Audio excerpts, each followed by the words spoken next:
Ferrying Division of the Air Transport Command operates the staging areas and the embarkation points for the ferrying of planes to foreign bases of our own forces and to foreign allied nations.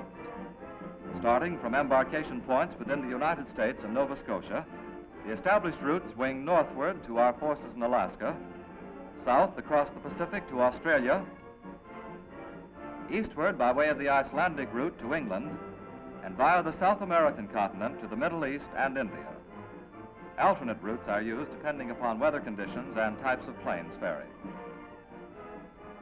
Training and material standards for the commands are maintained by the Director of Military Requirements, who also develops operational tactics and techniques.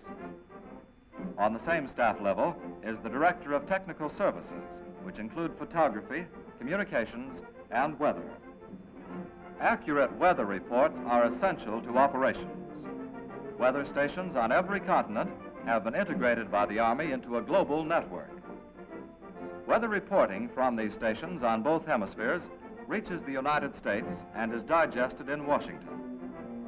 Reports are used to coordinate local ground-air operations and are reissued as forecasts for the combined chiefs of staff and for theater commanders overseas. The Army Airways communications system controls all military planes in flight within the United States. Even before December 7th, communication stations had been established in Alaska, Hawaii, and for the Icelandic route. Since then, stations have been constructed along the Australian and African routes, and additional ones are being built on all continents. Commands and air forces are governed by a policy of decentralized responsibility. 4 air forces are located within the United States. The 2nd and 3rd are training new units. The 1st and 4th are in the defense commands. The 5th is in Australia, the 6th in Panama, the 7th in Hawaii, the 8th in England, the 9th in the Near East, the 10th in India, and the 11th in Alaska.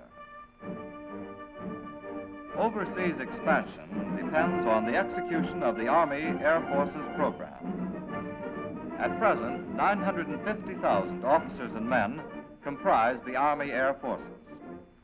In December 1942, there will be 1,600,000. By December 1943, the Air Forces will have 2,300,000 officers and men.